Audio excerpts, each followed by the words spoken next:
Assalamualaikum warahmatullahi wabarakatuh. Perkenalkan, nama saya Lisna Sari dengan NIM 1901010431. Baiklah, di sini saya akan menjelaskan mengenai sehat itu penting dari beberapa subtema, yaitu peredaran darahku sehat, gangguan kesehatan pada organ peredaran darah, cara memelihara kesehatan organ peredaran darah manusia, kegiatan berbasis proyek, dan literasi. Baiklah, di sini saya akan menjelaskan tentang guru akan menjelaskan peredaran darahku sehat. Yang pertama jantung, yang kedua pembuluh darah, dan yang ketiga paru-paru. Baiklah, di sini saya akan memaparkan pengertian dari jantung, pembuluh darah, dan paru-paru. Oke, langsung saja. Jantung adalah organ tubuh manusia yang berfungsi memompa darah ke seluruh tubuh.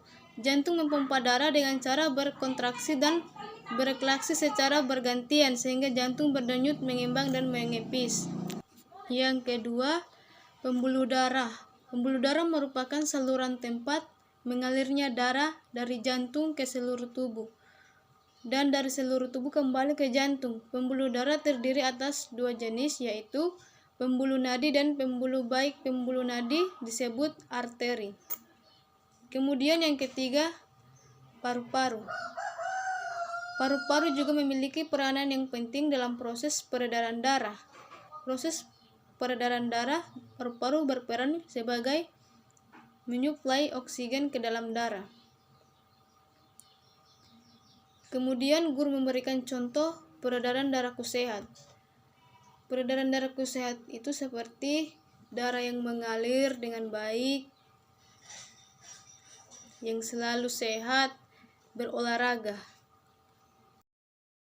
Kemudian subtema yang kedua yaitu gangguan kesehatan pada organ peredaran darah. Gangguan pada organ peredaran darah manusia dapat terjadi karena non-keturunan dan keturunan. Gangguan pada organ peredaran darah non-keturunan dapat disebabkan oleh pola hidup dan makanan yang tidak sehat. Misalnya, terlalu sering mengonsumsi makanan berlemak tinggi, makanan berkadar kolesterol tinggi. Berikut ini beberapa contoh gangguan pada organ peredaran darah manusia non-keturunan. Yang pertama, anemia. Gangguan ini disebabkan rendahnya kadar hemoglobin dalam darah.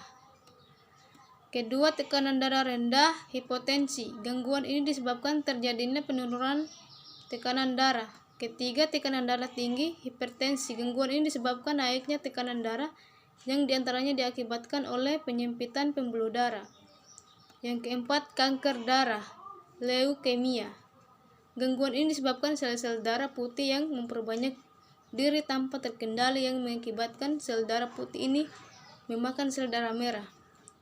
Yang kelima, jantung koroner. Suatu gangguan jantung disebabkan oleh penumpukan lemak darah kolesterol pada arteri koronaria.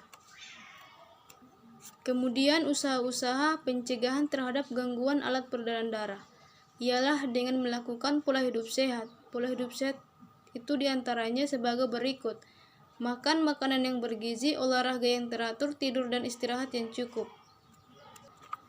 Kemudian lanjut di subtema 3, yaitu cara memelihara kesehatan organ peredaran manusia. Organ peredaran darah memegang peranan penting dalam kelangsungan hidup manusia. Oleh karena itu, sudah seharusnya setiap orang menjaga dan mencegah terjadinya gangguan-gangguan terhadap organ peredaran darah dalam tubuh. Cara paling mudah dan murah tanpa biaya dalam menjaga dan mencegah terjadinya gangguan-gangguan organ peredaran darah manusia sudah dicontohkan oleh Siti dan teman-temannya, yaitu dengan bersepeda santai.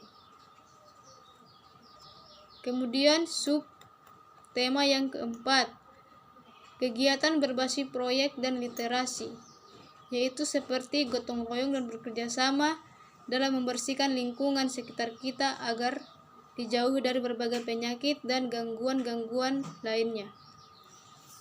Oke, terima kasih, itu saja dari saya. Billahi taufik walhidayah. Assalamualaikum warahmatullahi wabarakatuh.